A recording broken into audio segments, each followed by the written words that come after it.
عليكم ورحمة الله وبركاته. الحمد لله نحمده ونستعينه ونتوكل عليه. نعوذ بالله من شرور أنفسنا ومن سيئات أعمالنا. من يهده الله فلا مضل له ومن يضلل فلا هادي له. نشهد أن لا إله إلا الله وحده لا شريك له، ونشهد أن سيدنا ونبينا محمدًا عبده ورسوله أرسله بالهدى ودين الحق ليظهره على الدين كله ولو كره المشركون. أعوذ بالله من الشيطان الرجيم. بسم الله الرحمن الرحيم. ومن يشاقق الرسول من بعد ما تبين له الهدى ويتبع غير سبيل المؤمنين نوله ما تولى ونصله جهنم وساءت مصيرا. صدق الله مولانا العلي العظيم. اللهم صل على سيدنا محمد طب القلوب ودوائها وعافية الأبدان وشفائها ونور الأبصار وضيائها وعلى آله وأصحابه وأتباعه إلى يوم الدين وسلم. സ്നേഹമുള്ള സത്യവിശ്വാസികളെ, അല്ലാഹു റബ്ബുൽ ഇസ്സത്ത് ഈ പരിശുദ്ധമായ വെള്ളിയാഴ്ചയിൽ നമ്മെ ഇവിടെ ഒരുമിച്ച് കൂട്ടിയതുപോലെ നാളെ ജന്നാത്തുൽ ഫിർദൗസിലും നാം ഏവരെയും അല്ലാഹു ഒരുമിപ്പിക്കുമാറാകട്ടെ. അള്ളാഹു അവൻ്റെ അപാരമായ അനുഗ്രഹത്താൽ നമ്മുടെ ഏവരുടെയും എല്ലാ ദോഷങ്ങളും പുറത്തു മാപ്പാക്കുകയും ദീർഘായുസ്സോടെ ജീവിക്കാനും അവസാനം അവൻ്റെ പൊരുത്തത്തിൽ മരിക്കാനും അള്ളാഹു നമുക്ക് തൗഫീഖ് നൽകട്ടെ. മഹാരോഗങ്ങൾ വളരെയേറെ വർദ്ധിച്ചു വരുന്ന കാലത്ത് അത്തരം രോഗങ്ങളാൽ ബുദ്ധിമുട്ടുന്ന നമ്മുടെ പ്രിയപ്പെട്ടവർക്കെല്ലാം അള്ളാഹു റബ്ബുൽ ഇസ്സത്ത് എത്രയും വേഗം ശമനം നൽകുകയും പൂർവാരോഗ്യത്തോടെ ജീവിതത്തിലേക്ക് തിരിച്ചു വരാൻ അള്ളാഹു തൗഫീഖ് നൽകി അനുഗ്രഹിക്കുകയും ചെയ്യട്ടെ. മഹാരോഗങ്ങളിൽ നിന്ന് അള്ളാഹു റബ്ബുൽ ഇസ്സത്ത് അതുപോലെയുള്ള പകർച്ചവ്യാധികളിൽ നിന്നൊക്കെയും നമ്മെയും നമ്മോട് ബന്ധപ്പെട്ടവരെയും ലോകത്തെയും തന്നെ അള്ളാഹു രക്ഷപ്പെടുത്തി അനുഗ്രഹിക്കട്ടെ. ഞാൻ ഇന്നത്തെ ദിവസം പ്രത്യേകം നിങ്ങൾക്ക് മുമ്പിൽ പറയാൻ ആഗ്രഹിക്കുന്നത് ഇന്ത്യയുടെ സാമൂഹിക ജീവിതത്തിൽ ഇസ്ലാമികമായ പൈതൃകത്തിൻ്റെ വഴിയിൽ വലിയ ഒരു സ്വാധീന ശക്തിയായി വന്ന ഒരു മഹാജീവിതമാണ് മഹാനായ ഖാജ മുഈനുദ്ദീൻ അൽ ചിശ്തി അൽ അജ്മീരി ഖദ്ദസല്ലാഹു സിർറഹുൽ അസീസ്. ഇന്നത്തെ ദിവസം അദ്ദേഹത്തിൻ്റെ ഓർമ്മ ഇന്ത്യയാകെ തുടിച്ചു നിൽക്കുമ്പോൾ തന്നെയാണ് ഈ പരിശുദ്ധമായ വെള്ളിയാഴ്ചയിൽ നിങ്ങളെ എനിക്കും അഭിസംബോധന ചെയ്യേണ്ടത്. ഇന്ത്യയുടെ സാമൂഹിക ജീവിതത്തെ ഇത്രയേറെ സ്വാധീനിച്ച മറ്റൊരാളില്ല എന്ന് ഞാൻ ഇങ്ങനെ പറയാൻ കാരണം കഴിഞ്ഞ ഒരു 8 നൂറ്റാണ്ടുകളോളം ഇന്ത്യയിലെ ഭരണാധികാരികളും ഇന്ത്യയിലെ വിവിധ മതവിഭാഗങ്ങളിൽപ്പെട്ടവരും ഏറ്റവും കൂടുതൽ പോയിട്ടുള്ള ഒരു സ്ഥലം, ഒരു വിശുദ്ധമായ സ്ഥലം എന്ന് പറയുന്നത് ഖാജ മുഈനുദ്ദീൻ അൽ ചിശ്തി അൽ അജ്മീരിയുടെ പരിശുദ്ധമായ മഖ്ബറയാണ്. അതുകൊണ്ട് തന്നെയാണ് അദ്ദേഹത്തെക്കുറിച്ച് പറയുമ്പോൾ നൂറ്റാണ്ടുകൾ ഇന്ത്യയെ ഇപ്പോഴും ഭരിക്കുന്നത് ആ മഹാജീവിതമാണ് എന്ന് പ്രഗത്ഭരായ ചരിത്രകാരന്മാരൊക്കെ രേഖപ്പെടുത്തിയത്. അത്രയേറെ ഇന്ത്യയുടെ സാമൂഹിക ജീവിതത്തിൽ സ്വാധീനിച്ചിട്ടുണ്ട് മഹാനായ ഖാജ മുഈനുദ്ദീൻ അൽ ചിശ്തി അൽ അജ്മീരി ഖദ്ദസല്ലാഹു സിർറഹുൽ അസീസ്. അദ്ദേഹത്തിൻ്റെ ജീവിതത്തിൽ അദ്ദേഹം നിരന്തരം കാണിച്ചത് എല്ലാ മനുഷ്യരെയും ഒരുപോലെ തൻ്റെ ഖാൻഗാഹിൽ, തൻ്റെ പർണശാലയിലേക്ക് ക്ഷണിക്കുകയും ആ പർണശാലയിൽ എല്ലാവരും ഒരുമിച്ച് അദ്ദേഹത്തിൻ്റെ പരിശുദ്ധമായ വചനങ്ങൾ കേൾക്കാൻ വേണ്ടി ഇരിക്കുകയും ചെയ്ത ചരിത്രമാണ് ഖാജയുടെ ചരിത്രത്തിൽ നമുക്ക് കാണാനാവുക. അദ്ദേഹത്തിൻ്റെ ശിഷ്യഗണങ്ങളും അതുപോലെയായിരുന്നു. മഹാനായ ഖാജയുടെ ശിഷ്യന്മാർ ഡൽഹിയിൽ നമ്മൾ കാണുന്ന ഇസ്ലാമിക അന്തരീക്ഷത്തിൻ്റെ പ്രധാനപ്പെട്ട കാരണം അവിടെ ഉണ്ടായിരുന്ന പ്രഗത്ഭരായിരുന്ന മുഗൾ ഭരണാധികാരികളൊന്നുമല്ല, മുഗൾ ഭരണാധികാരികൾ സൃഷ്ടിച്ചെടുത്തതല്ല സത്യത്തിൽ ഇസ്ലാമിക ജീവിതത്തിന്റെ ആ ഒരു മനോഹരമായ അതിൻ്റെ സൗന്ദര്യതലം. മറിച്ച് അത് സൃഷ്ടിച്ചതിൽ ഏറ്റവും വലിയ പങ്ക് വഹിച്ചത് ഖാജയാണ്, ഖാജയുടെ ശിഷ്യന്മാരാണ്. ബഖ്തിയാർ കാക്കിയാണ്, ഖാജ നിസാമുദ്ദീൻ വലിയാണ്. അദ്ദേഹത്തിന്റെ തന്നെ ശിഷ്യനും അതോടൊപ്പം തന്നെ ഇന്ത്യയുടെ തന്നെ മഹാകവികളിൽ ഒരാൾ കൂടിയായ അമീർ ഖുസ്രു ആണ്. അങ്ങനെ നോക്കുമ്പോൾ ഇന്ത്യയുടെ സാമൂഹിക ജീവിതത്തിൽ എത്ര വലിയ സ്വാധീനം ചെലുത്തിയ ഒരു ജീവിതം, ഇന്ത്യയുടെ സംഗീതം, ഇന്ത്യയുടെ സൗന്ദര്യശാസ്ത്രം, ഇന്ത്യയുടെ ആത്മീയമായ അതിൻ്റെ സംസ്കൃതിയോട് ചേർന്നു നിന്നുകൊണ്ട് തന്നെ ഇസ്ലാമിൻ്റെ ഏറ്റവും മനോഹരമായ അതിൻ്റെ ആത്മീയ ഭാവത്തെ ഇന്ത്യക്ക് പരിചയപ്പെടുത്തി കൊടുത്തതിലെല്ലാം മഹാനായ ഖാജയുടെ സ്വാധീനം വലുതാണ്. അദ്ദേഹത്തിൻ്റെ ജീവിതത്തിൽ നമുക്ക് കാണാൻ കഴിയുന്നതും അതാണ്. വലിയ അർത്ഥത്തിൽ പാവപ്പെട്ട ആളുകളെ തൻ്റെ കൂടെ നിർത്തിയിട്ടാണ് ഖാജ മുഈനുദ്ദീൻ എന്ന വലിയ ജീവിതം അന്നത്തെ കാലത്തെ ഏറ്റവും വലിയ പ്രഗത്ഭരായിരുന്ന ഭരണാധികാരികളെ പോലും അകറ്റി നിർത്തിയത്. എന്നാൽ ഭരണാധികാരികൾ അദ്ദേഹത്തിന്റെ അടുക്കലേക്ക് വന്നു. ചെരുപ്പിടാതെ അക്ബർ പോലും അദ്ദേഹത്തിന്റെ സമീപത്തേക്ക് വന്നു. കാരണം മറ്റൊന്നുമായിരുന്നില്ല, അദ്ദേഹം ഉണ്ടാക്കിയെടുത്ത ഒരു ജനപ്രിയത, അദ്ദേഹം ഉണ്ടാക്കിയെടുത്ത ജനകീയമായിട്ടുള്ള അദ്ദേഹത്തിന്റെ ആ ഒരു സൗഹൃദം, അത് മഹാനായ ഖാജ അദ്ദേഹത്തിന്റെ ജീവിതത്തിലൂടെ കാണിച്ചു. അതുകൊണ്ടാണ് ഖാജയെ നമ്മൾ ഗരീബ് നവാസ് എന്ന് വിളിക്കാറുണ്ട്. ഗരീബ് നവാസ് എന്ന് പറഞ്ഞാൽ ദരിദ്രരായ ആളുകളെ മുഴുവനും അടുത്തു ചേർത്ത് നിർത്തുകയും അവർക്ക് ഭക്ഷണം നൽകുന്നതിൽ വലിയ അർത്ഥത്തിലുള്ള ആഹ്ലാദം കാണുകയും ചെയ്ത മഹാനാണ് ഖാജ മുഈനുദ്ദീൻ അൽ ചിസ്തി അൽ അജ്മീരി ഖദ്ദസല്ലാഹു സിർറുൽ അസീസ്. ഞാനിത് പറയുന്നത് സാധാരണഗതിയിൽ നമ്മൾ സൂഫി എന്ന് പറയുമ്പോഴേക്കും എന്തൊക്കെയോ നെറ്റിചുളിക്കാൻ തുടങ്ങും.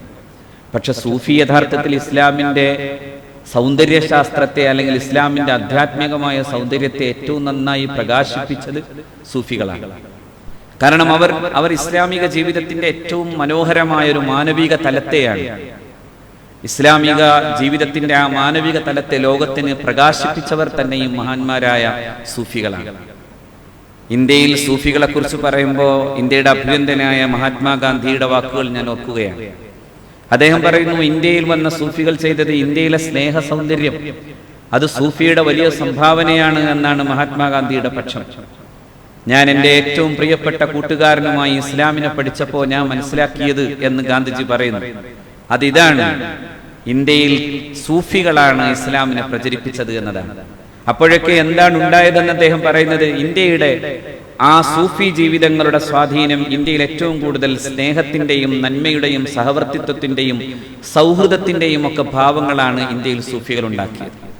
My association to the noblest മുസൽമാൻ has taught me that Islam has been spread not with sword but the prayerful love of unbroken series of fakirs and Sufis. ഇന്ത്യയിൽ ആകമാനം നടന്ന് ചെന്ന് ആലോചിച്ചാൽ നമുക്ക് ഈ സൂഫികളെ കാണാനാവും. മിഡീവൽ ഇന്ത്യയെ കുറിച്ച് ആലോചിച്ചാൽ, അതായത് ഇന്ത്യ ചരിത്രത്തെ ഒരു മധ്യകാല ചരിത്രം എന്ന അർത്ഥത്തിലേക്ക് ബ്രിട്ടീഷുകാർ പകുത്തെടുക്കുമ്പോൾ അവിടെ ഏറ്റവും പ്രധാനമായി നിൽക്കുന്നത് സൂഫിയുടെ സ്വാധീനമാണ്. അത് ആസാമിലുണ്ട്, രജസ്ഥാനിലുണ്ട്, ഇന്ത്യയുടെ എല്ലാ ഭാഗങ്ങളിലുമുണ്ട്. നമുക്ക് ഇവിടെയും, അതായത് മഹാന്മാരായ കേരളത്തിലെ സൂഫികളെയും നമുക്ക് ആ രീതിയിൽ കാണാൻ സാധിക്കും. അതുകൊണ്ടാണ് ഗാന്ധിജി അങ്ങനെ പറയാൻ കാരണം. ഞാൻ ഇസ്ലാമിനെ പഠിച്ചപ്പോൾ അവിടെ മനസ്സിലാക്കാൻ കഴിഞ്ഞത് ഒരു ആക്രമണോത്സുകമായ ഒരു ഇസ്ലാമല്ല, അങ്ങനെ ഒരു തരത്തിൽ വാളുകൊണ്ട് പ്രചരിതമായിട്ടുള്ള ഒരു ഇസ്ലാമിനെ അല്ല, മറിച്ച് സൂഫിയുടെ സ്നേഹ സൗന്ദര്യത്തിന്റെ പ്രകാശമായി നിൽക്കുന്ന ഒരു ഇസ്ലാം. ആ ഇസ്ലാമാണ് ഇന്ത്യയിലെ പ്രചാരം ശ്രദ്ധിച്ച ഇസ്ലാം എന്ന് അദ്ദേഹം പറയുമ്പോൾ, എന്താ ഇസ്ലാം രണ്ടുണ്ടോ എന്നൊരു ചോദ്യം വന്നേക്കാം. രണ്ടുണ്ട് എന്ന് നമുക്ക് പറയാൻ കഴിയില്ലെങ്കിലും ഒരു കാര്യം നാം മനസ്സിലാക്കേണ്ടതുണ്ട്. അതിതാണ്, എന്തിനേയും കേവലം വായിച്ചു മാത്രം മനസ്സിലാക്കിയെടുക്കുന്ന അപകടങ്ങളിൽ നിന്ന് ഇസ്ലാമും പലപ്പോഴും ഒഴിവായിട്ടില്ല. മറിച്ച് എങ്ങനെയാണ് ഇസ്ലാമിനെ പഠിക്കേണ്ടത് എന്നതിനെ കുറിച്ച് നാം അറിയുമ്പോൾ അതിൽ മഹാനായ പ്രവാചകൻ സല്ലല്ലാഹു അലൈഹി വസല്ലമ തങ്ങൾ കാണിച്ചു തന്ന ഒരു പാന്താവുണ്ട്. അതിങ്ങനെയാണ്, വിശുദ്ധ പ്രവാചകൻ തന്നെ പറയുന്നു, അസ്ഹാബി കൻ നുജൂം, എന്റെ സ്വഹാബാക്കൾ നുജൂം, നക്ഷത്രങ്ങളാണ്. ബി അയ്യിഹിം ഇഖ്തദൈതും ഇഹ്തദൈതും, നിങ്ങളിൽ അവരിൽ ആരെ തുടർന്നാലും അതുവഴി നിങ്ങൾക്ക് പ്രകാശം സിദ്ധിക്കുകയാണ്, ആ വെളിച്ചത്തിലൂടെ നിങ്ങൾക്ക് യാത്ര ചെയ്യാൻ കഴിയുകയാണ്. ആ ഹദീസിനെ വ്യാഖ്യാനിക്കുമ്പോൾ മഹാന്മാരായ പണ്ഡിതന്മാർ പറയുന്ന ഒന്ന്, ആ ഹദീസിനെ മാത്രം എന്ന് പറയാനാവില്ല. ഒന്നുകൂടി പറഞ്ഞാൽ പരിശുദ്ധ ഖുർആനിൽ നബി സല്ലല്ലാഹു അലൈഹി വസല്ലമയെ അല്ലാഹു റബ്ബുൽ ഇസ്സത്ത് വിശേഷിപ്പിച്ചത് വസിറാജൻ മുനീറ എന്നാണ്. അങ്ങ് നിരന്തരം പ്രകാശിപ്പിച്ചുകൊണ്ടേയിരിക്കുന്ന വിളക്കാണ്. അവിടെ മഹാനായ ഇമാം റാസി റഹ്മത്തുള്ളാഹി അലൈഹി തങ്ങളെ പോലെ വലിയ പ്രഗത്ഭരായ മുഫസ്സിറുകൾ, പരിശുദ്ധ ഖുർആന്റെ വ്യാഖ്യാതാക്കൾ പറയുന്ന ഒന്നുണ്ട്. ഈ അള്ളാഹുവിന്റെ പ്രവാചകൻ സല്ലല്ലാഹു അലൈഹി വസല്ലമ തങ്ങൾ ഒരു വിളക്കാണ്. പക്ഷെ ആ വിളക്കിൽ നിന്ന് പിന്നെയും കൊളുത്തപ്പെടുന്ന വിളക്കുകളുടെ ആയിരക്കണക്കിന് വിളക്കുകളാണ് യഥാർത്ഥത്തിൽ ഇസ്ലാമിന്റെ സ്നേഹ സൗന്ദര്യത്തിന്റെ പ്രകാശങ്ങളായി മാനവ സമൂഹത്തിന്റെ വലിയ സംഭാവനകളായി വന്ന വലിയ സൂഫിവര്യന്മാർ. അത് പ്രവാചകന്റെ അനുയായികളായ സ്വഹാബാക്കൾ ആ അർത്ഥത്തിൽ സൂഫികളാണ്. മഹാന്മാരായ പ്രവാചകാനുയായികളുടെ ശേഷം വന്ന താബിയുകൾ ആ രീതിയിൽ സൂഫികളാണ്. ആ രീതിയിൽ വന്ന ആളുകളിലൂടെ പകർന്നു വന്ന ഒരു വെളിച്ചത്തെയാണ് യഥാർത്ഥത്തിൽ നാം കാണുന്നത്. നമ്മൾ അങ്ങനെ കാണണമെന്ന് പ്രത്യേകം പറയുന്നത് എന്തുകൊണ്ടെന്നാൽ, ഏത് വിഷയത്തെയും നമ്മൾ സമീപിക്കുമ്പോൾ നേരെ പുസ്തകത്തെ സമീപിക്കുന്നതിനേക്കാളും നന്ന് ആ പുസ്തകത്തെ ജീവിതമാക്കിയിട്ടുള്ള ആളുകളെ ഒന്ന് പരിശോധിക്കുകയും അവരിലൂടെ ആ പരിശുദ്ധമായ ഗ്രന്ഥത്തിലേക്ക് എത്തുകയും ചെയ്യുക എന്നതാണ്. ഇല്ലെങ്കിൽ ചെറിയ ചെറിയ അപകടങ്ങൾ ഉണ്ടാകും. ആ അപകടങ്ങൾ പലപ്പോഴും ഇസ്ലാമിക സമൂഹത്തിനും സംഭവിച്ചിട്ടുണ്ട് എന്നൊരു വസ്തുതയാണ്. ഖുർആൻ പറഞ്ഞിട്ടുള്ള യുദ്ധത്തെക്കുറിച്ചുള്ള ചില പരാമർശങ്ങൾ, അല്ലെങ്കിൽ പ്രവാചകൻ സല്ലല്ലാഹു അലൈഹി വസല്ലമയുടെ ചില വചനങ്ങൾ, പലപ്പോഴും ഇന്ന് ലോകത്തെ ഏറ്റവും കൂടുതൽ ആ രീതിയിലുള്ള പരാമർശങ്ങൾ കൊണ്ട് ശരവ്യമാകുന്നത് ഇസ്ലാമിക പ്രത്യയശാസ്ത്രം തന്നെയാണ് എന്ന ബോധ്യത്തിൽ നിന്നുകൊണ്ട് പറയാനാകും. എന്താണ് അങ്ങനെ സംഭവിക്കാനുള്ള പ്രധാനപ്പെട്ട കാരണം? ആളുകൾ പലരും ഇസ്ലാമിനെ സമീപിക്കുന്നത് അങ്ങനെ മാത്രമായി മാറുന്നു എന്നതുകൊണ്ടാണ്. ഇസ്ലാമിനെ എന്ന് മാത്രമല്ല, യഥാർത്ഥത്തിൽ അങ്ങനെ നോക്കിയാൽ ഏത് പ്രത്യയശാസ്ത്രത്തിന്റെയും പുസ്തകങ്ങളെ മാത്രമല്ല നിരൂപിക്കേണ്ടത് എന്ന് നമുക്ക് പഠിക്കാനാകും. ഭഗവത്ഗീതയുടെ ആദ്യത്തെയോ രണ്ടാമത്തെയോ മൂന്നാമത്തെയോ അധ്യായം എടുത്തൊരാൾ പഠിക്കാൻ ശ്രമിച്ചാൽ അവിടെ ആകെ കാണുന്നത് യുദ്ധമാണ്. യുദ്ധം, വിഷാദം, നൈരാശ്യം. എങ്ങനെ ഞാൻ ഈ ബന്ധുജനങ്ങളുടെ മുമ്പിൽ ഇങ്ങനെ യുദ്ധം ചെയ്യണം എന്ന് ചോദിക്കുന്ന ചോദ്യം, ആ ചോദ്യമാണ് പ്രധാനമായി അവിടെ മുഴങ്ങിക്കേൾക്കുന്ന ചോദ്യം. കഥം, ഞാൻ എങ്ങനെ യുദ്ധം ചെയ്യണം? ഞാൻ ആരോടാ യുദ്ധം ചെയ്യേണ്ടത്? എന്റെ മുമ്പിൽ നിൽക്കുന്നത് മുഴുവനും ബന്ധുജനങ്ങളാണ്. ദൃഷ്ടേമം സ്വജനം കൃഷ്ണ ഇമം സ്വജനം ദൃഷ്ടേ. ഞാൻ ഈ കാണുന്ന ഈ ബന്ധുജനങ്ങളെ മുഴുവൻ കാണുമ്പോ എന്റെ കയ്യിലിരിക്കുന്ന ഗാന്ധീവം താഴെ വീണു പോകാൻ എനിക്ക് പിടിച്ചു നിൽക്കാൻ കഴിയുന്നില്ല. എന്റെ മുഖം വരണ്ടു പോവുകയും ചർമ്മങ്ങളും ചുരുണ്ടുപോവുകയും ചെയ്യുന്ന വിധം ഞാൻ വല്ലാതെ ഒരു ഭ്രമചിത്തനായി മാറുകയാണ് എന്ന് പറയുകയാണ് സാക്ഷാൽ അർജുനൻ. നജ ശക്നോമ്യ വസ്താദും ഭ്രമദീവ മേ മനഃ. നജ ശക്നോമ്യ വസ്താദും, എനിക്ക് പിടിച്ചു നിൽക്കാൻ കഴിയുന്നില്ല. നജ ശക്നോമി, എനിക്ക് കഴിയുന്നില്ല. അവസ്ഥാതും, എനിക്ക് പിടിച്ചു നിൽക്കാൻ പറ്റുന്നില്ല. ഭ്രമദീവ മേ മന, എന്റെ മനസ്സാകെ ഭ്രമിച്ചുപോയി, എനിക്കാകെ ഭ്രാന്ത് പിടിച്ചുപോയി. പക്ഷെ അപ്പോഴും യുദ്ധം ചെയ്യണം എന്ന് ഉപദേശിച്ചു കൊണ്ടേയിരിക്കുകയാണ് കൃഷ്ണൻ. ഞാൻ പറയുന്നത്, അങ്ങനെ മാത്രമാണോ ഭഗവത്ഗീതയെ കാണേണ്ടത്? അങ്ങനെയല്ലാതെ അതിനെ മനസ്സിലാക്കിയിട്ടുള്ള ഗാന്ധിജി എത്രമേൽ യുദ്ധത്തിനെതിരായിരുന്നു. ഗാന്ധിജി, അദ്ദേഹം ബ്രിട്ടീഷുകാർക്കെതിരെ പോലും ഒരിക്കൽ പോലും ഹിംസയെ കുറിച്ച് പറയാത്ത ഒരാളാണ്. പക്ഷെ അദ്ദേഹത്തിന് ഏറ്റവും കൂടുതൽ സ്വാധീനം ചെലുത്തിയ ഗ്രന്ഥം ഗീതയാണിത്. അപ്പൊ പിന്നെ എന്താണ് നമ്മൾ ഇതിനെയൊക്കെ കാണേണ്ട ഒരു കാര്യം എങ്ങനെ മനസ്സിലാക്കേണ്ടത്? കേവലം അങ്ങനെ മാത്രമല്ലാതെ മനസ്സിലാക്കുകയും വ്യക്തി എന്ന നിലയിൽ ഇവരെ തുടരുകയും ചെയ്താൽ കിട്ടുന്ന ഏറ്റവും പ്രധാനപ്പെട്ട ഒരു ഗുണം തസൗഫിൽ നമുക്ക് കാണാൻ കഴിയുന്നത് അതാണ്. അതായത് മഹാനായ പ്രവാചകൻ സല്ലല്ലാഹു അലൈഹി വസല്ലമയിലൂടെ സ്വഹാബത്തിലൂടെയും താബിഈലൂടെയും ഒക്കെ തുടർന്നു പോകുന്ന ഒരു ഇസ്ലാമിക ജീവിതം. അതാണ് മഹാന്മാരായ ഈ സൂഫി ജീവിതങ്ങളിലെല്ലാം കാണുന്നത്. അവരാളുകളെ മുഴുവനും അടുപ്പിച്ചു നിർത്തിയ ആളുകളാണ്. അതാണ് മഹാനായ ഖാജയെ കുറിച്ച് ഗരീബ് നവാസ് എന്ന് വിളിക്കാൻ തന്നെ കാരണം, അദ്ദേഹം എല്ലാ ദരിദ്രരായ ആളുകളെയും അദ്ദേഹത്തിന്റെ അടുക്കലേക്ക് വിളിക്കും. എന്നിട്ട് അവിടെ ഈ സദ്യ ഒരുക്കും. ഇപ്പോഴും ആ സദ്യ അവിടെ നടന്നുകൊണ്ടേയിരിക്കും. പാവപ്പെട്ട മനുഷ്യർക്ക് ഭക്ഷണം ഒരുക്കി കൊടുത്തുകൊണ്ടേയിരിക്കുകയാണ്. എന്താണ് അതിന് ഇത്ര വലിയ കാര്യം എന്നാണ് ചോദ്യമെങ്കിൽ, സത്യത്തിൽ മാനവികതയല്ലേ, മനുഷ്യത്വമല്ലേ ഏറ്റവും പ്രധാനം? ആ മനുഷ്യത്വം കൊണ്ടല്ലേ നമ്മൾ നമ്മുടെ മഹാന്മാരായ മുൻഗാമികളെ നോക്കേണ്ടത്. മഹാനായ ഷെയ്ഖ് പിന്നെ അഹ്മദുൽ കബീർ റിഫായി ഖദ്ദസല്ലാഹു സിർറഹുൽ അസീസ് തങ്ങളെ കുറിച്ച് പറയാറുണ്ട്. അദ്ദേഹത്തിന്റെ ചരിത്രത്തിൽ കാണാൻ സാധിക്കും, അദ്ദേഹം തെരുവു നായകളെ പോയി കണ്ട് അതിലെ സുഖമില്ലാത്ത പരിക്കു പറ്റിയതിനെ കൊണ്ടുവന്ന് തന്റെ പർണശാലയിൽ കൊണ്ടുവന്ന് ചികിത്സിച്ച് അതിനെ സുഖപ്പെടുത്തി വിടുമായിരുന്നു. എന്താ തെരുവു നായകളോട് ഇത്ര ഇഷ്ടം? മനേകാ ഗാന്ധിക്ക് പഠിക്കാണോ എന്നാണ് ചോദ്യമല്ല. കാരണം അത് ഏത് ജീവിയോടും കാണിക്കേണ്ട ഏറ്റവും വലിയ സഹിഷ്ണുതയും നന്മയും അതിനോടൊക്കെ കാണിക്കേണ്ടി വരുന്ന അനുകമ്പയും എല്ലാം ഉള്ളിലില്ലെങ്കിൽ പിന്നെ എന്താണ് പടച്ച തമ്പുരാനുമായുള്ള നമ്മുടെ ബന്ധം? നമ്മുടെ ബന്ധത്തെ സ്ഥാപിക്കേണ്ടത് അതൊക്കെയാണ്. അതിനെ ഏറ്റവും നന്നായി പ്രകാശിപ്പിച്ച മഹാരഥന്മാരെയാണ് നമ്മൾ സൂഫി എന്ന രീതിയിൽ തന്നെ നമ്മൾ പഠിക്കുന്നത്. അവരങ്ങനെ കണ്ടവരെ പ്രവാചകന്റെ കാലത്ത് സല്ലല്ലാഹു അലൈഹി വസല്ലം നബി സല്ലല്ലാഹു അലൈഹി വസല്ലം തങ്ങൾ തന്നെ പറഞ്ഞു, ഞാൻ അങ്ങ് യമന്റെ ഭാഗത്ത് നഫസുർ റഹ്മാൻ, അള്ളാഹുവിന്റെ കാരുണ്യവാനായ പടച്ച തമ്പുരാന്റെ ഒരു നഫസ്, അവന്റെ ഒരു ഉച്ഛ്വാസം ഞാൻ കേൾക്കുന്നു എന്ന് സയ്യിദുനാ റസൂൽ സല്ലല്ലാഹു അലൈഹി വസല്ലം. എന്താ അതിന്റെ അർത്ഥം? അതിന്റെ അർത്ഥത്തെക്കുറിച്ച് മഹാനായ പ്രവാചകൻ സല്ലല്ലാഹു അലൈഹി വസല്ലം തങ്ങൾ തന്നെ പറഞ്ഞു, അവിടെ മഹാനായ ഒരു സൂഫി ഉണ്ട്, അദ്ദേഹം എന്നെ വല്ലാതെ ഇഷ്ടപ്പെടുന്നയാളാണ്. അദ്ദേഹത്തിന്റെ ലക്ഷണങ്ങളൊക്കെ പറഞ്ഞു കൊടുത്തു. ലക്ഷണങ്ങളെല്ലാം പറഞ്ഞു കേട്ടതിനു ശേഷം പിന്നീട് നബി സല്ലല്ലാഹു അലൈഹി വസല്ലമയുടെ സ്വഹാബാക്കളിലെ പ്രമുഖനായ സയ്യിദുനാ ഉമർ റളിയല്ലാഹു തആല അൻഹുവിന്റെ കാലത്ത് തന്നെ അന്വേഷണം ആരംഭിച്ചു. ആരായിരിക്കണം ഇയാൾ? നബി അത്രയൊക്കെ പറയാൻ മാത്രം നബി സല്ലല്ലാഹു അലൈഹി വസല്ലം ഇത്രമേൽ പറഞ്ഞു. ഇമാം ഗസ്സാലി തന്റെ ഇഹ്യയിൽ ഇത് രേഖപ്പെടുത്തുന്നുണ്ട്, വളരെ വിശദമായി പറയുന്നുണ്ട്. ഞാൻ അങ്ങനെ മുഴുവൻ പറയാൻ ആഗ്രഹിക്കുന്നില്ല. അവിടെ ഇമാം ഗസ്സാലി റഹ്മത്തുള്ളാഹി അലൈഹി തങ്ങൾ പറയുന്നു, നബി സല്ലല്ലാഹു അലൈഹി വസല്ലം തങ്ങൾ പ്രത്യേകം സയ്യിദുനാ ഉമറിനെ പോലെയുള്ള മഹാ സ്വഹാബാക്കളിലെ പ്രമുഖരോട് പറഞ്ഞു കൊടുത്തു, അദ്ദേഹത്തെ കണ്ടാൽ ഉമ്മത്തിനു വേണ്ടി പ്രത്യേകം ദുആ ചെയ്യാൻ പറയണം. അദ്ദേഹത്തെ കണ്ടാൽ ഉമ്മത്തിനു വേണ്ടി പ്രത്യേകം ദുആ ചെയ്യാൻ പറയണം. ഉമർ അന്വേഷിച്ചു. ഉമർ റളിയല്ലാഹു അൻഹുവിന്റെ ഭരണകാലത്ത് തന്നെ അദ്ദേഹം യമനിൽ നിന്ന് വരുന്ന ആളുകളെ തെരഞ്ഞു പിടിച്ചു.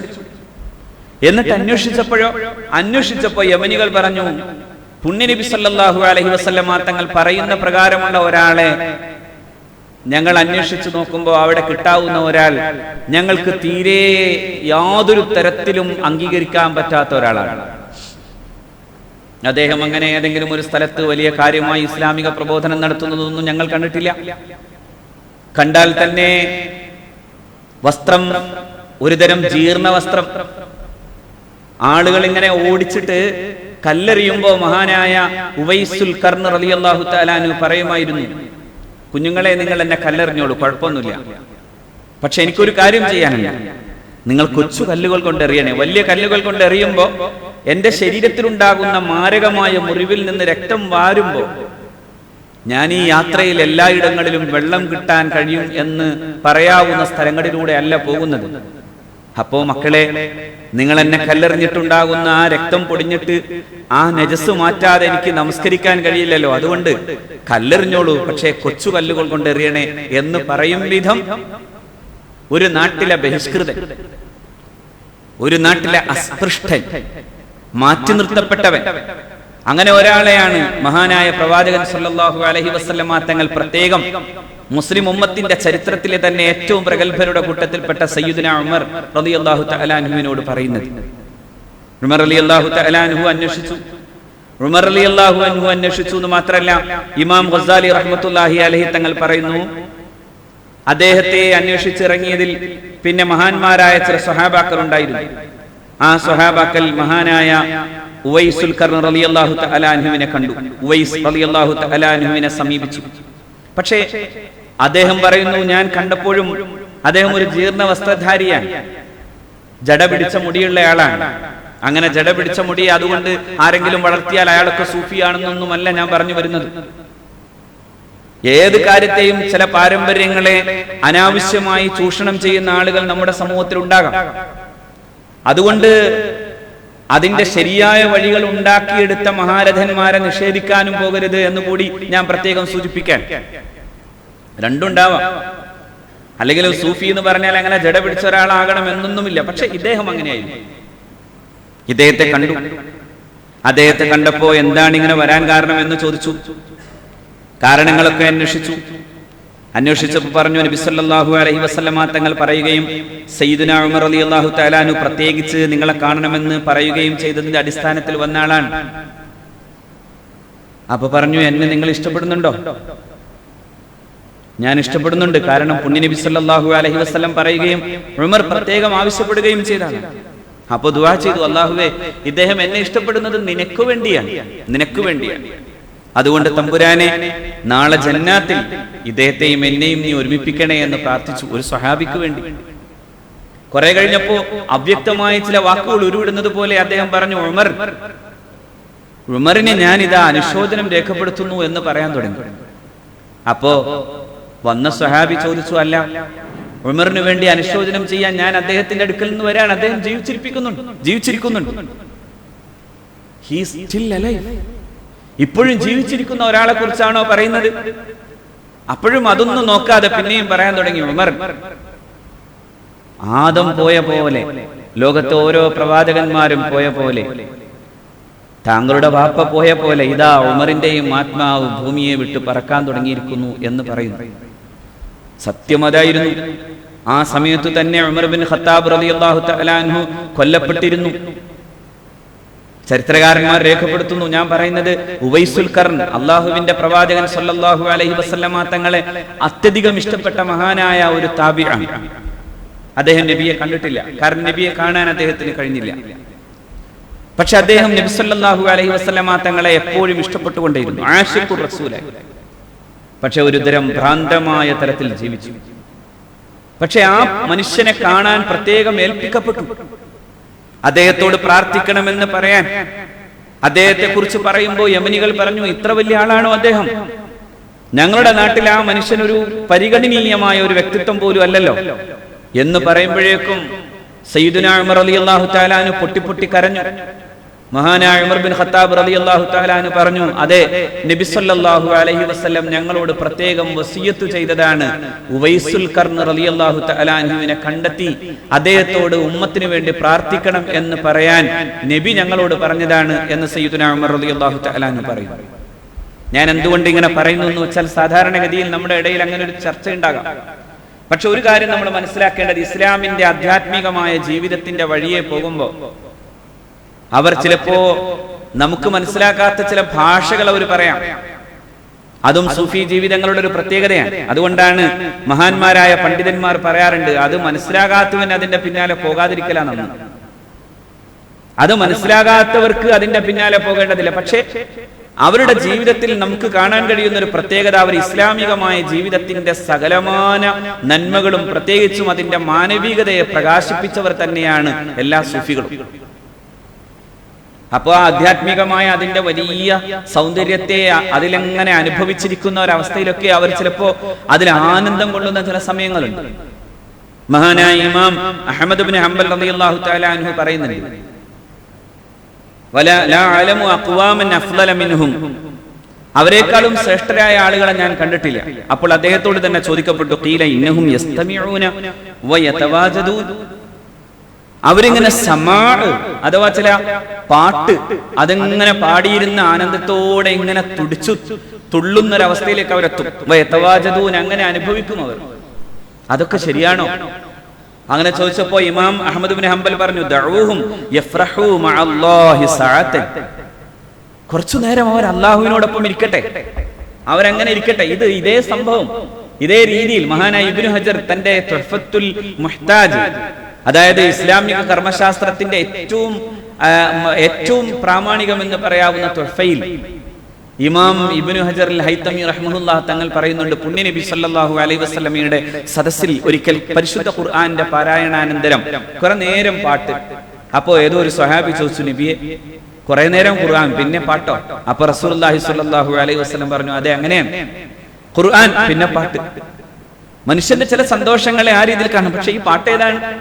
ആ പാട്ട് അള്ളാഹുവിനെ കുറിച്ചുള്ള സ്മരണയെ കൂടുതൽ പ്രഫുല്ലമാക്കാവുന്ന പാട്ടുകൾ, അങ്ങനെ ഗീതകൾ, അത്തരം ഗീതങ്ങൾ. അത്തരം ഗീതങ്ങൾ മഹാന്മാരായ സൂഫികളുടെ ഖാൻഗാഹിൽ നിരന്തരം മുഴുകിക്കൊണ്ടേയിരുന്നു. അവിടെ ഇരുന്ന് പാട്ടുപാടി. ഇന്ത്യയിൽ ആ പാട്ടിന് പിന്നീട് വന്ന രൂപഭേദമാണ് ഹിന്ദുസ്ഥാനി സംഗീതം. ഇന്ത്യയുടെ ഏകതയുടെ തന്നെ ഏറ്റവും വലിയ അതിന്റെ നിത്യനിദർശനമായി നിൽക്കുന്ന ഹിന്ദുസ്ഥാനി സംഗീതത്തെ കുറിച്ച് പറയുമ്പോൾ എൽ ഭാഷാം എന്ന പ്രഗത്ഭനായ ചരിത്രകാരൻ പറയുന്നു, അത് ഉരവം കൊണ്ടത് എവിടെയുമല്ല, അത് ചിഷ്തി മശായിഖുമാരുടെ പർണശാലയിലാണ് എന്നാണ്. The continued devotion of the musician to the Sufis, especially to Chishti Sufis, stimulated the system of Hindustani music എന്നാണ്. ഹിന്ദുസ്ഥാനി സംഗീതം അതിന്റെ വ്യവസ്ഥാപിതമായ താളം കൊണ്ടത് അത് ഖാജ മുഈനുദ്ദീൻ അൽ ചിശ്തിയെ പോലെ, അമീർ ഖുസ്രുവിനെ പോലെ, മഹാനായ നിസാമുദ്ദീൻ ഔലിയയെ പോലെ, മഹാനായ ബാബാ ഫരീദ് സഖർഗഞ്ചിനെ പോലെ ഇന്ത്യയുടെ സൂഫി ജീവിതത്തിന്റെ സംഗീതമധുരമായ ഓർമ്മകളിലാണ്, മഹാനായ ഖാജയെ പോലെയുള്ള ഈ ഗുരുവര്യന്മാരുടെ ശ്രേഷ്ഠ പാരമ്പര്യത്തിലാണ് ഇന്ത്യക്ക് ഹിന്ദുസ്ഥാനി സംഗീതം സമ്മാനമായി ലഭ്യമായത് എന്നാണ് പ്രഗത്ഭനായ ഇന്ത്യയുടെ ചരിത്രത്തെ the wonder that was India എന്ന് തന്നെ പറഞ്ഞെഴുതിയ പ്രഗത്ഭനായ ബ്രിട്ടീഷ് ചരിത്രകാരൻ എഴുതി വെച്ചത്. കാരണം ആ സൂഫികൾക്ക് ഉണ്ടായിരുന്ന ഏറ്റവും വലിയ മഹത്വം അതാണ്. അവിടെ അതായത് കാൻസനെ പോലെയുള്ള ഇന്ത്യയിലെ ഏറ്റവും വലിയ ഗായകന്മാർ പോയിരുന്ന് ബർക്കത്ത് തേടിയ സ്ഥലം അത് ഖാജയുടെ പർണശാലയാണ്, ഖാൻഗാഹാണ്. അവിടെ സമാവുകൾ ഉണ്ടായിരുന്നു, ഖവാലികൾ ഉതിർന്നിരുന്നു. ആകാശവും ഭൂമിയും തമ്മിൽ സംഗീതത്തിന്റെ ഒരു സേതുബന്ധനം പോലെ അതിമനോഹരമായി അവർ അള്ളാഹുവിൽ അഭിരമിച്ചുകൊണ്ട് പാടിയിരുന്നു. ആ പാട്ട് ഇന്ന് ഇന്ത്യയുടെ തുടിപ്പായി നിൽക്കുകയാണ്. ഞാൻ പറയുന്നത് ഇതുകൊണ്ട് അത്തരത്തിലുള്ള ഒരു അവസ്ഥയെ സൃഷ്ടിക്കുക എന്നത് മറ്റൊരു രീതിയിലേക്ക് ഇപ്പോൾ മാറുന്നുണ്ട്. അതാണ് ഇപ്പൊ സൂഫിയൊക്കെ സിനിമയായി മാറി. സൂഫിയും സുജാതയൊക്കെ സിനിമയാകുമ്പോ ആ കേൾക്കുന്നതൊന്നുമല്ല അത്, അതല്ല അത്, അങ്ങനെയുമല്ല അത്. അങ്ങനെ പ്രണയത്തിന്റെ മറ്റൊരു തലത്തിലേക്ക്, ശരീരബന്ധിതമായി നിൽക്കുന്ന പ്രണയത്തിലേക്കല്ല, ആത്മബന്ധിതമായി നിൽക്കുന്ന അള്ളാഹുവിലേക്കുള്ള പ്രണയത്തിന്റെ സാഗരം കണ്ടവരാണ് മഹാന്മാരായ സൂഫികൾ. അതുകൊണ്ടാണ് മഹാന്മാരായ പണ്ഡിതന്മാർ പറയും, ഇന്നമ തസവ്വുഫു അത്തഖല്ലുഖു ബി അഖ്ലാഖിഹിം വ മഅരിഫത്തു ഇസ്തിംബാതിഹിം ലി ജമീഇൽ ആദാബി വൽ അഖ്ലാഖ് അല്ലതി തഹല്ലു ബിഹാ മിനൽ കിതാബി വസ്സുന്നഹ്. പരിശുദ്ധ ഖുർആനിന്റെയും സുന്നത്തിന്റെയും അടിസ്ഥാനത്തിൽ പ്രവാചക ജീവിതത്തിന്റെ വഴിയിലൂടെ ശ്രേഷ്ഠമായ സ്വഭാവങ്ങളുടെ രൂപീകരണം നടക്കപ്പെടുന്നതിലാണ് തസവ്വുഫ് നമുക്ക് കാണാനാകുന്നത് എന്ന് മഹാന്മാരായ പണ്ഡിതന്മാർ തസവ്വുഫിനെ കുറിച്ച് പറയും. അതാണ് തസവ്വുഫ്. പക്ഷെ അവർക്ക് അപ്പോഴും ഉണ്ടായിരുന്നത് ഈ രീതിയിലുള്ള അനുകമ്പയാണ്, സ്നേഹമാണ്. സ്നേഹവും അനുകമ്പയും നിലനിന്നിരുന്ന മധ്യകാല ഇന്ത്യയുടെ സൂഫി ജീവിതങ്ങളിൽ ഏറ്റവും പ്രധാനി മഹാനായ ഖാജ മുഈനുദ്ദീൻ അൽ ചിശ്തി അൽ അജ്മീരി ഖദ്ദസല്ലാഹു സിർറഹുൽ അസീസ് തങ്ങളാണ്. അദ്ദേഹത്തിന്റെ ശിഷ്യന്മാരിലും ആ ഗുണം കണ്ടിരുന്നു. ഞാൻ ഒരിക്കൽ പറഞ്ഞതുപോലെ ബാബാ ഫരീദിനെ കുറിച്ച് ഞാൻ പറഞ്ഞു. ബാബാ ഫരീദ് ഏറ്റവും കൂടുതൽ ഇന്ത്യയിലെ ന്യൂനപക്ഷ സമൂഹങ്ങളിലെ ഏറ്റവും ചെറിയ ന്യൂനപക്ഷ വിഭാഗമായ സിഖ് ജനതയെ ഏറ്റവും കൂടുതൽ സ്വാധീനിച്ച ഒരാൾ ബാബാ ഫരീദാണ്. ബാബാ ഫരീദിന്റെ സ്നേഹനിർമ്മലമായ അദ്ദേഹത്തിന്റെ വചനങ്ങൾ, ആ വചനങ്ങളെ അതേപോലെ തന്നെ കൊണ്ടുവന്നിട്ടാണ് സിഖ് മതസ്ഥാപകർ, അവരുടെ ഗുരുക്കന്മാർ, നാനാക്ക് ഗുരുവിനെ പോലെ പിന്നെയും പിന്നെ സീരീസ് ഓഫ് ഗുരുസ് അവർക്കുണ്ടാകുന്നു. അതുവഴിയുണ്ടായ അവരുടെ ഗ്രന്ഥം, പിന്നെ ഗുരു ഗ്രന്ഥ സാഹേബ്, ആ ഗ്രന്ഥത്തിലെ 170ഓളം വരുന്ന സൂക്തങ്ങളും ബാബാ ഫരീദിന്റെ സ്വാധീനമാണ്, അദ്ദേഹത്തിന്റെ വചനങ്ങളാണ്, അദ്ദേഹത്തിന്റെ വചന പൊരുളാണ്.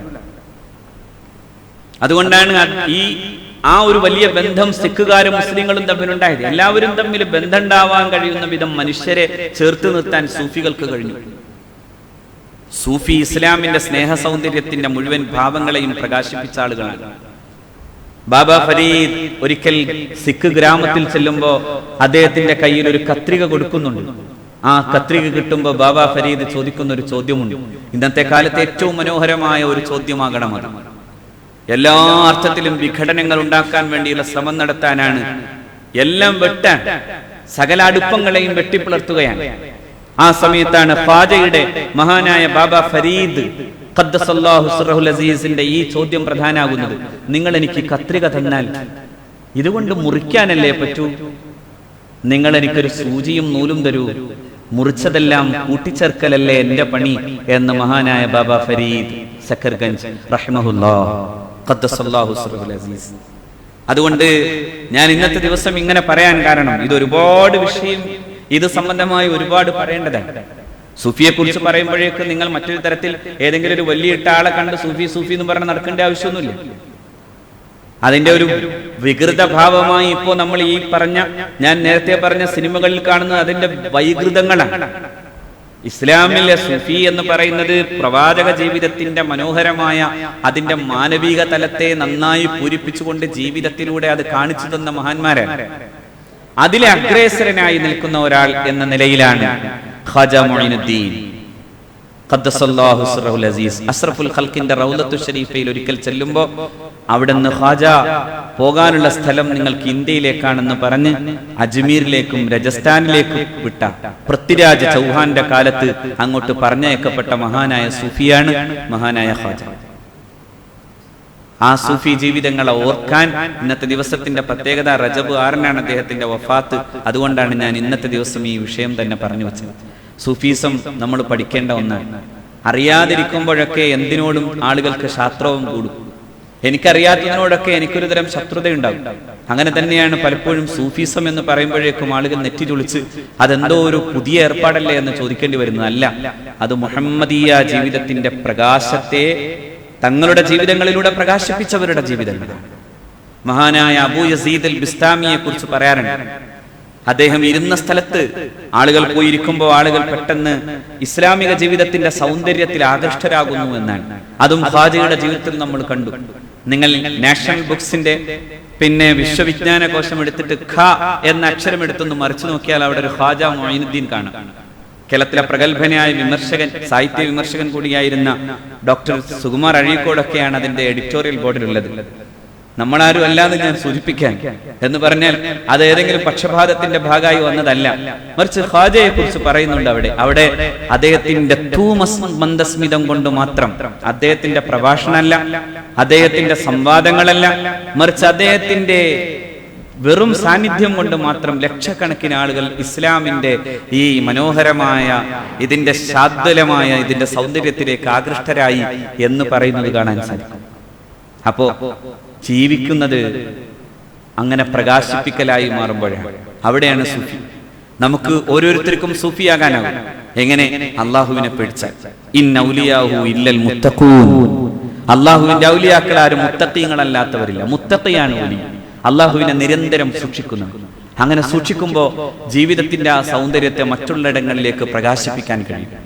അങ്ങനെ വരുമ്പോ അവർ ഒന്ന് പറഞ്ഞാൽ, അവരൊന്ന് ചിരിച്ചാൽ, അവരുടെ സാന്നിധ്യം പോലും മനോഹരമാം വിധം ആളുകളെ അള്ളാഹുവിന്റെ ദീനിലേക്ക് ആകർഷിപ്പിക്കും.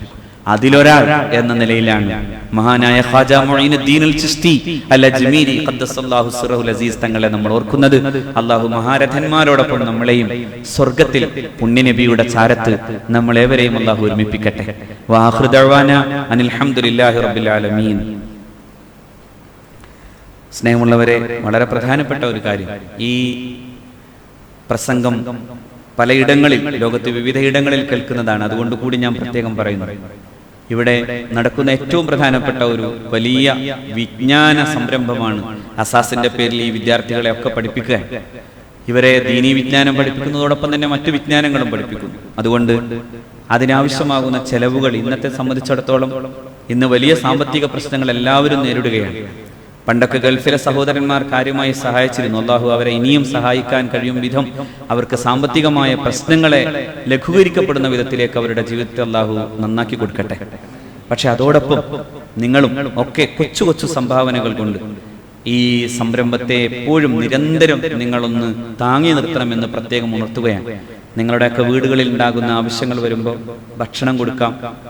നിങ്ങളുടെ ജീവിതത്തിൽ എന്തെങ്കിലും കാര്യങ്ങൾക്ക് ഒരു ആവശ്യം വരുമ്പോൾ പ്രാർത്ഥനയ്ക്ക് വേണ്ടി ഇത്തരം നന്മകൾ ചെയ്യാം. അപ്പോഴൊക്കെ ഈ കുട്ടികൾക്ക് ഭക്ഷണം കൊടുത്താൽ ഇൻഷാ അല്ലാഹ് നമ്മളിവിടെ ദുആ മജ്ലിസുകളുണ്ട്.